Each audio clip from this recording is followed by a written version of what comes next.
Hello दोस्तों, कैसे आप सभी लोग। आप सभी लोगों का स्वागत है हमारे एफजेड एजुकेशन पॉइंट पे। तो उम्मीद होगा कि आप लोग बहुत अच्छे होंगे और अच्छे से पढ़ाई करते होंगे। तो आज हम लेके आए हैं जिसका आप लोगों को आज हम सिखाएंगे एचसीएफ और एलसीएम। तो एचसीएफ और एलसीएम आज हम लोग सीखेंगे और अच्छे से पढ़ाई करेंगे। तो ये 5वां का गणित है, इसमें हम इस 5वें के गणित से ही हम आपको एचसीएफ और एलसीएम सिखाएंगे। तो उम्मीद होगा कि आप लोग अच्छे से सीखिएगा और ये 5वां का गणित इसी में से आपको होमवर्क दिया जाएगा। तो आप लोग अच्छे से होमवर्क कर लीजिएगा और हमारे मैथ को अच्छे से देख लीजिएगा मैथ से। तो चलिए हम आप लोगों को 12 और 18 का एचसीएफ मतलब पहले आवाज़ गुणनखंड कराएंगे। आवाज़ गुणनखंड करने के बाद हम एचसीएफ और एलसीएम को उसी का एचसीएफ और एलसीएम निकालेंगे। तो चलिए 12 में कितना, 12 क्लास में कितना है, इकाई अंक कितना है, 2 है। तो इकाई अंक 2 है तो उसमें 2 से भाग लगेगा। तो 12 में हम 2 से भाग लगाएंगे। तो 2 से भाग लगने का नियम होता है कि जिसके लास्ट में 0 हो, 2 हो, 4 हो, 6 हो, 8 हो तो 2 से भाग लगेगा। तो 12 में कितने से भाग लगेगा, 2 से भाग लगेगा। तो 2 से भाग लगाइए। तो 2 कान के पारे में 12 कितने बार आता है, 6 बार में, तो 6 होगा। फिर 2 कान के पारा में 6 कितना बार में आता है, 3 बार में होता है, 3 बार में आता है, इसीलिए हम 3 लिख दिए। तो उम्मीद होगा कि आप लोगों को समझ में आ गया तो होगा। तो हम 18 का बनाते हैं। लास्ट में 18 के लास्ट में 8 है, इसीलिए हम 2 से भाग लगाएंगे। तो 2 कान के पारा में 18 कितना बार में आता है, तो 9 बार में आता है, इसलिए हम 9 लिखेंगे। फिर 3 कान के पारा में 9 कितना बार में आता है, 3 बार में आता है, तो इसलिए 3 लिखेंगे।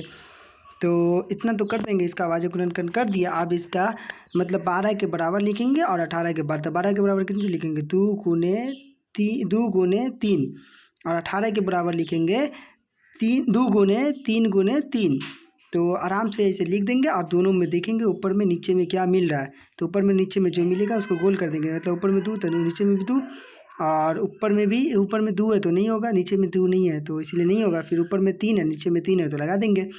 फिर तो दोनों मिल गया। तो एचसीएफ क्या होता है पता है, एचसीएफ जो दोनों में मिल गया।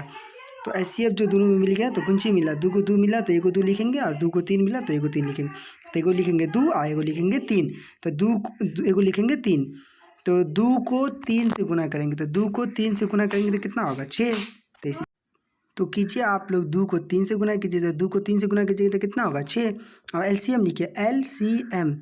एलसीएम क्या होगा, जो मिले वो भी और जो ना मिले वो भी। तो मिला था क्या, 2 और 3 मिला था, तो 2 गुने 3 लिख देंगे। और ना मिला था, कुंची नहीं मिला था, देखिए कुंची नहीं मिला था। तो एगो 2 नहीं मिला था, ऊपर में 2 लिखा हुआ, हाँ ये 2 नहीं मिला था, इसको लिखिए। और नीचे में एक 3 नहीं मिला था, 3 नहीं मिला था, उसको भी लिख दीजिए। अब गुना कर दीजिए। 2 कान का पारा 3 बार पढ़ेंगे, 2 तिया 6, 6 कान का पारा 2 बार पढ़ेंगे तो 6 दूनी 12, 12 कान का पारा 3 बार पढ़ेंगे तो 12 तिया 36। तो इसीलिए एलसीएम कितना हो गया, 36। तो उम्मीद होगा कि आप लोगों का एचसीएफ हो गया 6 और एलसीएम हो गया 36। तो उम्मीद होगा कि आप लोग अच्छे से देख लीजिएगा और अच्छे से समझ लीजिएगा। अगर इस आप लोग नए हैं चैनल पे तो सब्सक्राइब कर लीजिएगा और लाइक करके अपने दोस्तों को शेयर कर दीजिएगा। थैंक यू सो मच आप लोगों को देखने के लिए वीडियो।